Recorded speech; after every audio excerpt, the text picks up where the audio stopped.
What's up, y'all? I'm back again. Don't me from Adam. With another one of these reaction videos for y'all. Hell yeah. If you know what the outcome can be, why would you keep trying? I don't know, man. It just keeps calling me, man. It just keeps calling me. Might as well just let the world see how dumb I get.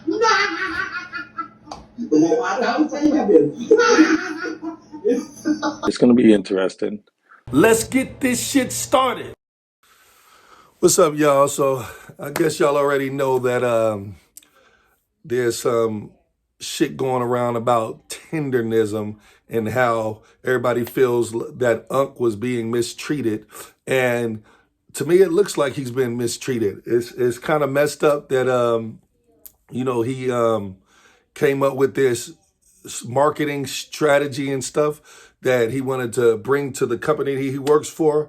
And he's getting treated the way that he's getting treated.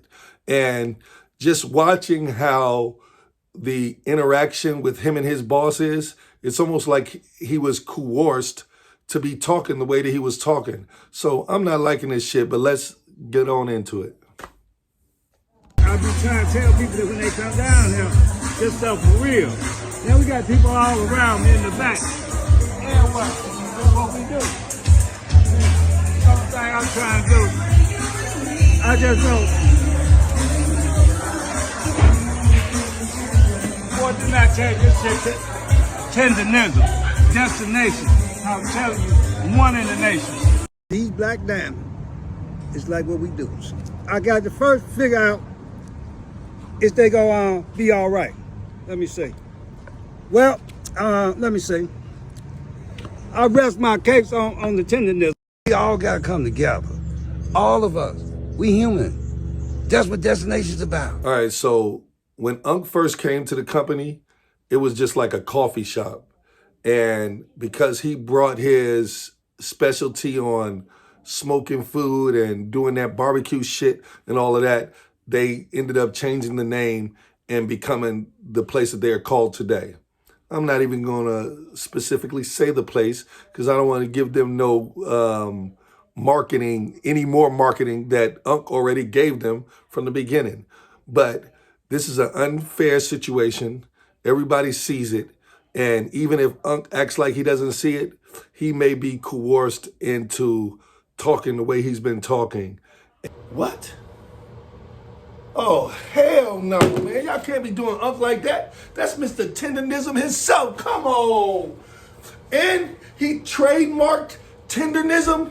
Man, what type of shiesty shit is that? Come on, man. Whole mission today to see, in my opinion, is the food actually tenderism, or do I just love watching Unc? Let's find out together. I got it. Let's try it and rate it 1 through 10. We spent $129.77. The customer service, my family said, was very good. This food was quick. It only took us 10 minutes to get it. And Unc is here, but Unc walking around with 4 different security guards, which I fully understand because people probably bombarding him non-stop. So I'm gonna show you the thing I got and we're gonna try it and rate it 1 through 10. Holiday yams, mac and cheese, coleslaw, 2 orders of Texas toast, 4 sides of barbecue sauce, and a 3-meat plate. I got a beef rib, some oxtail, and some brisket. We're gonna start with what I came here for, the beef rib. I didn't touch it, I didn't do nothing. This is how it came. To me, it looked like it's sliced. It looked like they slit it straight down the back. So when I pick it up, It's already on. that's what happened. I'm gonna pick it up and see if it fall off the bone. Well, there ain't no bone in here. I'm gonna just see if it fall apart. It do not. Oh, yeah. This thing ain't going nowhere. The most important is how it tastes. Let's see. It's very smoky. I think it could definitely be more salt added to this. But right now, I just taste smoke and a lot of peppercorns, which is a very good plus. It's juicy. You see it's all on my beard. It's all on my lips. Top of there. That barbecue sauce is sweet, and I think exactly that's what it needs. Again, a little more salt would take this a long way. But as is, I'm at a 7.5 out of 10. This might be the tenderisms that we were talking about. This oxtail.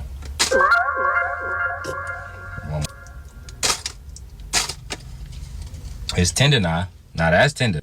That's the meat.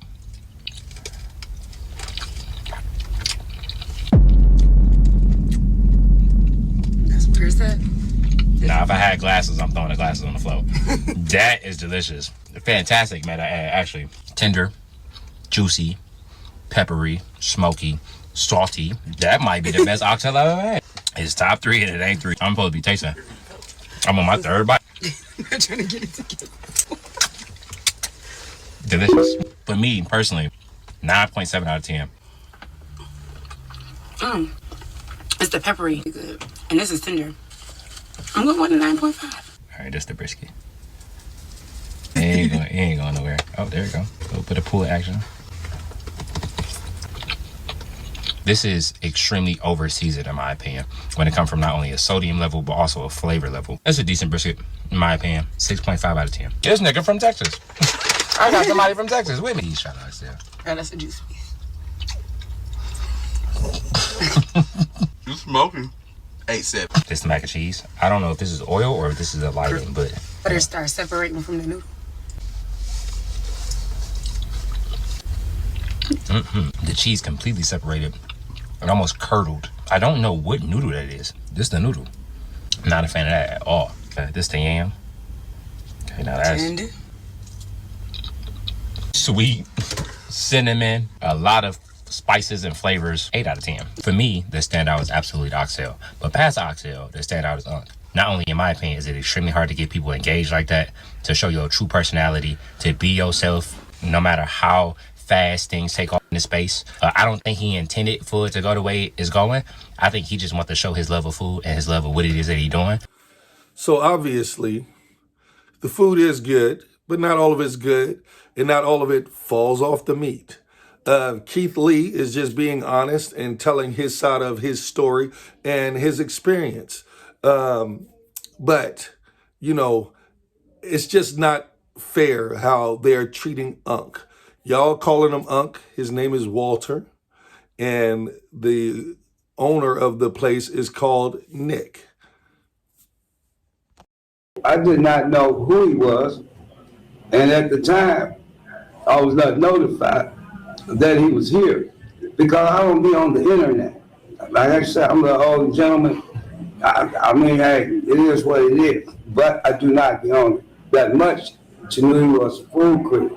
And now he can come back up here and we can meet person to person, you know, it's cool in the game. But no, I did not know what he was. No disrespect to him. Okay. Now, well, I was kind of shocked when I found out. The way I found out was at the end of the podcast we were doing with Idi Amin. You know him from the Outlaws? Absolutely. That's my boy. That's my dog. Cool. So really solid. We were like 3 weeks out from planning it, and a lot of hiccups happened. We were so late in the day, but when we were doing it, we were just totally locked in. So I found out at the end of it, it was only 30 minutes too. It was a 30-minute podcast. So at the end, head of security / host, Josh came over. He was like, hey, Nick, man, it's like some guy came and he was trying to meet Walt to give him a $5,000 tip. I was like, oh, that's kind of weird because we've had like streamers come in, trying to like come in and get weird content. So we love the exposure, but we don't need weird exposure. So he took it and he didn't know. We don't need weird exposure. How the hell do you know about exposure just by looking at someone? Are you trying to judge a book by its cover? Because I'm judging you, and your book should be closed. That was another shocking thing. Me, my friend Walter French, who was off camera, and then one lady who was working that day are the only 3 people in the restaurant who knew who he was. And I was in shock. I didn't even know it was Keith Lee until like 15 minutes after I heard about the tip. So as soon as I got the idea, I started. And another thing, does it matter who he is? If he wants to give Unc a tip, it shouldn't matter who he is. He wants to show some love to Unc. It doesn't matter who he is. He can be anybody. He can be a nobody. Just because he was Keith Lee, he should have been recognized differently? No. If somebody wants to give Unc a tip, then they should be able to without no distraction. What the fuck, man? But let's keep going. Started messaging him, and I went out into the parking lot trying to find him. I was hoping he was going to be at our restaurant when we were in Hemet in our original location. I know who he is. I'm a food guy, and I'm on the internet all the time. I do all our social media, so I'm well aware. And it would have been a great boost to us in Hemet, you know? I figured he just never came because the level that we're at now, he likes to help out businesses that need more exposure, you know? So But I would have been, if I would have known he was here, I would have probably asked Edie to stop for a few seconds so we could go over there. That's what I would have done. But ever since I reached out to him, I've gotten zero response. I thought I was very respectful. From what I've watched from the review, Well, he was disrespected. it just didn't when he came seem to like us. he really captured what it's like when you come to this place. It's just disappointing that as popular as people can be on social media, people don't know everybody. You know, I'm in shock. We just went to Dallas, and you had to see it in person. Everybody came up to Walt. Not everybody knew who he was, but so many people came up to him. So there is this line where you're really well known, but it's possible some people don't know you. But we would love for him to come back, and we're really pleased with the review he gave of the oxtail. And yeah, sorry, brother. Hey, that's all right. Hey, look here, Mr. President. That's what we need to do. We need to set up a podcast. He's sitting in with us. Normally, that's what we do because a lot of people come in.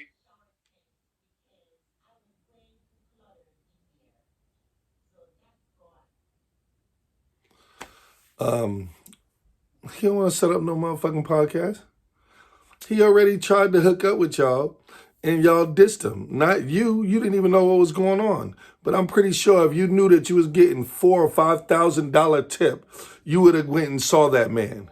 It's wrong that that they just wouldn't let him see him. It's like jealousy. That dude seems jealous. Nick that owns the store, you a jealous person, man.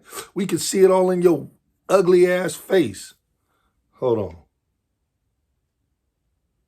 Normally, that's what we do because a lot of people come in. You know how they are. There. Oh, I'm this influencer. Normally, I tell them, okay, let me see your handle, man. You know that's the way I could vet them a little bit before You gotta vet them. Also know that they're here. You ain't nobody. But at the time, they was in a podcast when he told me. Sit your I have stupid instructions ass given down. to me way before that how we do business on the regular. So if they in the middle of doing something, unless it's So something like unless you're pushing, somebody, you I can't don't go bother see them, this guy and and they give him can no always tip. have them wait. Okay. So that's basically what I was doing. He didn't tell you who he was. He didn't tell me who he was at first. He didn't tell me. Who So when cares he who walked he up, is? he told Gio. And Gio didn't know. And Gio Fuck didn't know. Gio. Right. When he came to me, he said, hey, I got this amount of money. I'm not going to disclose it. He said, I got this amount of money I want to give to Unc to ask a couple of questions. So when I saw that, I was like, oh, man, he's just like 8,000 people that comes in here want to talk to Unc. Hey, bro, they busy right now doing something. So when you saw that he wanted to give Unc some money to ask him a couple of questions, you felt offended? I told them what they was doing, and at first it was a little pushy about it. I was like, look, I don't know how long he's going to be. If you guys want to wait, you can. But, I'm not trying to be mean or nothing, but he's doing something right now, bro. I'm not going to go get him for a couple of questions. Because I told him, I said, I don't know how long he's going to be, but if you want to wait, you can. That's fine. Oh, okay. I get it. There were some circumstances that happened after the fact with other people that he talked to that opened our eyes up to why he probably felt the way that he did. Even the way that he approached it, he didn't ask for anybody else. There's a lot of people visible on social media. To offer a tip to a business owner was crazy. That was the other thing too, is like he really thinks Walt is like this helpless guy who needs his help. How are you going to tip a business owner? Tip the whole staff. I think Because the he tip wants was to. supposed to meant for staff, because what he typically Because he do is wants he'll give to. How are you going to tip a business owner? Because he fucking wants to. He can tip whoever he wants to. What the fuck? Who are you to tell somebody who to give their money to? Their hard-earned money to? That is straight up jealousy. You would have accepted that. No, the way He said you would have put it accepted was, that. I want to give this to Walter. Yes, he wanted to give it to He said his him. name Not to your to punk ask ass and me a not to couple your of punk questions. ass. To ask him a couple of questions, I meant to say. That's how he presented it. He didn't say, hey, I want to give y'all this, and in the meantime, can I talk to Walter and Nick or whatever? He literally asked for him only. Come on, bro. And say he want to give him that amount of money. Even Reynaldo to or ask two Butcher questions. Bill or someone that's visible, Walter French, anybody else, it would have felt like it was coming from a place that we would have. Anybody else? Goodness gracious. You could tell his mannerism on how fucked up in the way this guy Nick is looking. It would have been better if he would have given it to anybody else or told anybody else, but because it was Unc, It's unacceptable. Unacceptable? For this guy to trademark tendernism, knowing that Unc made it as big as he did, the least he could have done is put Unc's name on the trademark, just so it's their trademark. Because you, Nick, Nick, you ain't do shit to be the fucking trademark owner of tendernism. That's Unc shit, man. And you suck. And whatever. It's kind of messed up that you are treating him like that and not giving him the publicity and the props that he deserves. You know what I'm saying? He put in that work, man. He's the one that was slamming that food down, showing everybody, come taste this fall off the bone meat that we got over here. He's promoting your shit, man. And all you did was make bad publicity for yourself. And you deserve every bit of it.